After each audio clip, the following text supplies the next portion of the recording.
Welcome to simple cooking. இன்றைக்கி நாம் ரவை வச்சு பூரி எப்படி பண்ணுறதுன்னு பார்க்கலாம். இது ரொம்ப சுலபமாக செஞ்சிடலாம், ரொம்ப சாஃப்டாகவும் இருக்கும். வாங்க எப்படி பண்ணுறதுன்னு பார்க்கலாம்.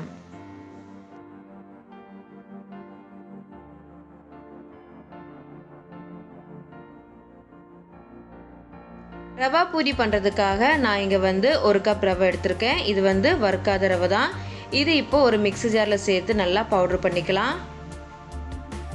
ரொம்பவும் ஃபைனாக பவுடர் பண்ணுங்கிற தேவையில்லை, ஓரளவுக்கு நல்லா பவுடர் பண்ணிக்கிட்டாலே போதும். இப்போ இது நல்லா பவுடர் பண்ணியாச்சு. பாருங்கள், இந்த மாதிரி நல்லா பவுடர் பண்ணிக்கோங்க. இப்போ இதை ஒரு மிக்சிங் பவுலுக்கு மாற்றிடலாம். இப்போது மிக்சிங் பவுலுக்கு மாற்றியாச்சு. இப்போ நாம் இதில் தேவைக்கேற்ப உப்பு சேர்த்துக்கலாம். அதுக்கப்புறமா இதில் 1 ஸ்பூன் அளவுக்கு எண்ணெய் சேர்த்துக்கோங்க.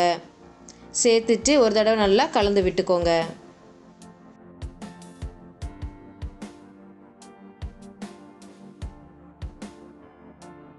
இப்போ இது நல்லா கலந்து விட்டாச்சு. இப்போ நாம் இதில் கொஞ்சம் கொஞ்சமாக தண்ணி சேர்த்து நல்லா பிசைஞ்சிக்கலாம். நாம் எடுக்கிற ரவையை பொறுத்து தண்ணியோட அளவு மாறுபடும். அதனால் கொஞ்சம் கொஞ்சமாக சேர்த்து நல்லா பிசைஞ்சிக்கோங்க.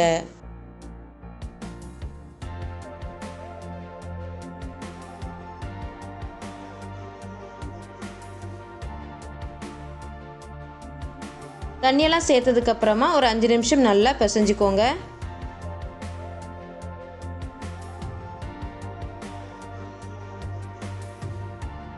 இப்போ மாவு நல்லா பிசைஞ்சாச்சு. நான் 1/2 கப் தண்ணி எடுத்திருந்தேன். அதில் 3 டேபிள் ஸ்பூன் போல் தண்ணி மிச்சம் இருக்குது. இப்போ இதை மூடி வச்சு ஒரு அரை மணி நேரம் வெயிட் பண்ணலாம்.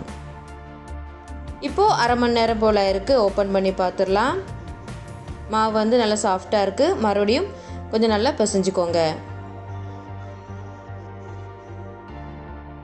நல்லா பிசைஞ்சதுக்கப்புறமா இது சின்ன சின்ன உருண்டைகளாக பண்ணிடலாம்.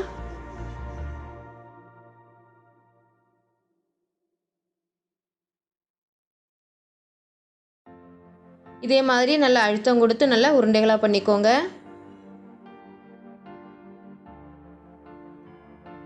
இப்போ இதே மாதிரியே மிச்சம் இருக்க எல்லாமே உருண்டைகளாக பண்ணிடலாம். நான் மொத்தம் 8 உருண்டைகளாக பண்ணியிருக்கேன். இப்போ இது நம்ம தேய்க்க ஆரம்பிச்சிடலாம். ஒவ்வொரு உருண்டைகளாக எடுத்து கையில் வச்சு ஒரு தடவை நல்லா ரோல் பண்ணதுக்கப்புறமா நல்லா ரவுண்ட் ஷேப் வர மாதிரி தேய்ச்சிக்கோங்க.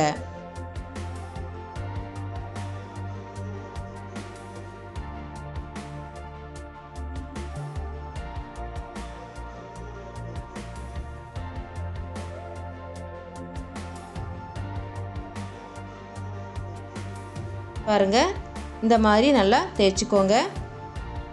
இப்போ இன்னொன்று பண்ணிடலாம்.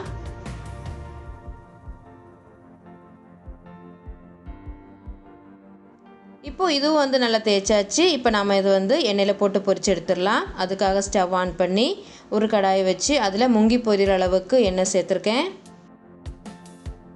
ஃப்ளேமை ஹையில் வச்சுக்கோங்க.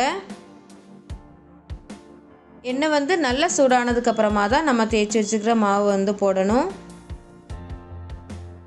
கம்மி சூடில் இருந்துச்சுன்னா பூரி மேலே எழும்பி வராது. பாருங்கள், ஒரு சின்ன துண்டு போட்டிருக்கேன். போட்டோடனே அது மேலே எழும்பி வருது. பாருங்கள், இந்த மாதிரி சூடில் இருக்கணும். இப்போ நாம் இதை எண்ணெயில் போட்டுடலாம். பூரி மேலே எழும்பி வர ஆரம்பித்ததும் நம்ம கரண்டியை வச்சு லைட்டாக அது மேலே இப்படி எண்ணெய் ஊற்றிக்கோங்க.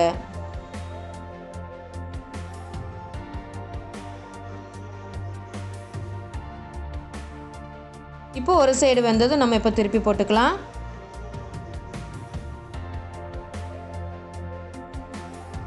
இப்போ இந்த சைடு நல்லா வெந்துடுச்சு. இப்போ நம்ம இதை எண்ணெயிலேருந்து எடுத்துடலாம்.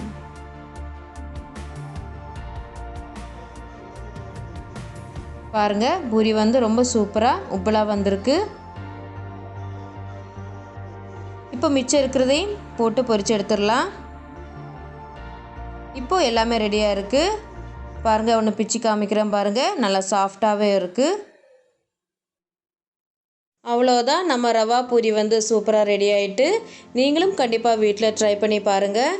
இந்த வீடியோ உங்களுக்கு பிடிச்சிருந்துச்சின்னா லைக் பண்ணுங்கள், ஷேர் பண்ணுங்கள், மறக்காமல் சப்ஸ்கிரைப் பண்ணுங்கள். தேங்க்ஸ் ஃபார் வாட்சிங்.